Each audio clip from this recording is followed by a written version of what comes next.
அஸ்ஸலாமு மக்களே. நம்ம பிஸ்மி நாட்டு மூலிகையின் மூலமாக நம்ம கிளைண்ட் ஒருத்தவங்க அவங்களோட ஹாப்பி ரிவ்யூ ஷேர் பண்ணியிருக்காங்க. இது உங்களுக்காக. விஷயம் என்னடா, உங்களை போல ஒரு டாக்டர் நான் பார்த்ததே கிடையாது. ஆமாம் லதா, எல்லாம் பெரிய பெரிய செலவு பண்ணி காசை வாங்கிட்டு அடுத்தது இத்தனாம் தேதி வாங்க, அடுத்தது இத்தனாம் தேதி வாங்கன்னு சொல்லிடுவாங்களே ஒழிய, ஆனால் நீங்கள் ஒரு நாளைக்கே பார்த்தீங்கன்னா காலையில் ஒரு ரொட்டி, சாயங்காலம் ரொட்டி ஃபோன் அடித்து கேர் பண்ணுறீங்கல்ல, இது எவ்வளோ பெரிய விஷயம் தெரியுமா? இந்த காலத்தில் யார் லதா செய்கிறா?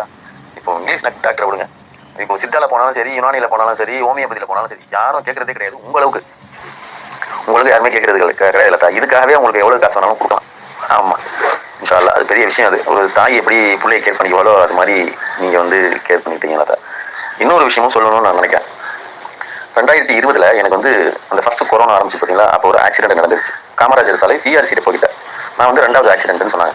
கீழே வந்து கையெல்லாம் அடிபட்டு காரைக்கால் ஜிஹெச்சுக்கு தீர்ப்புறோம். அப்போ வந்து கொரோனாக்காக வார்டு எல்லாமே போட்டு வச்சுருந்தாங்க. அந்த சமயத்தில் பார்த்தீங்கன்னாக்கா எனக்கு பெட் கிடைக்கல. அதுக்கப்புறம் நானும் வெளியில் ட்ரை பண்ணி இந்த கை வந்து இதாக இருக்குதுன்னு சொல்லிட்டு நீலகிருஷ்ணன் போகிறதுக்கு வந்து இது பர்மிஷன் லெட்டர் வேணும் அப்படின்னாங்க. அவரை ஒரு பையன் இங்கே வந்து அதெல்லாம் வேணாம், நீங்கள் வாங்க, நான் கூட்டு போகிறது தென்னை மாதத்தில் நல்லா போயிடுச்சு. இது நான் எதுக்கு சொல்ல வரேன்னு சொன்னால், அதெல்லாம் போகிறதுக்கு முன்னாடி காரைக்காலில் ஒரு ரொம்ப பிரபலமான ஒரு இது லேபு. அந்த லேபோட ஓனர் வந்து எனக்கு ரொம்ப கூட்டாளின்னு வச்சுங்களேன். லேபு பேர் சொல்ல வேணாம், அந்த நல்லா சர்வீஸ் பண்ணிட்டு இருக்காரு. அவர் சொன்னார், நீங்கள் வந்து சுல்தான் அந்த கையை நீங்கள் வந்து இங்கிலீஷ் டாக்டர் காமிச்சு பிளேட் வைப்பாங்க, ஸ்க்ரூ போடுவாங்க, காமிக்கிறது நல்லது, இல்லாட்டி போனால் கை வந்து பழைய மாதிரி வேலை செய்யாதுன்னு சொன்னார். அதுக்கப்புறம் நான் என்ன பண்ணேன், இந்த நாட்டு மருந்தில் காமிச்சிட்டு திருப்பி அவரை போய் காமிச்சேன். நீங்கள் சொன்னீங்களங்க அந்த மாதிரி கை இங்கிலீஷ் மெடிசனில் தான் ஆப்ரேஷன் பண்ணி தான் நல்லா இதில் ஆகாதுங்க, இப்போ எப்படி ஆகுனுச்சு நீங்கள் பாருங்க அப்படின்னு சொல்லிட்டு நான் அவர் சொன்னேன். அவர் சொன்ன வார்த்தை என்ன தெரியுமா? சுல்தான், உங்களோட பயம் எங்களுடைய வியாபாரம்னு சொன்னார்.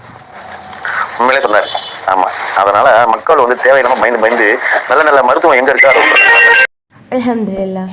ஸோ உங்கள் ஃப்ரெண்ட்ஸ் அண்ட் ஃபேமிலிக்கு மறக்காமல் இந்த வீடியோவை ஷேர் பண்ணுங்கள். நீங்கள் நம்ம பேஜை ஃபஸ்ட் டைம் பார்க்குறீங்கன்னா சப்ஸ்கிரைப் பண்ணிக்கோங்க, பெல் ஐக்கனை கிளிக் பண்ணிக்க மறக்காமல் லைக் பண்ணிவிடுங்க. அஸ்ஸலாமு அலைக்கும்.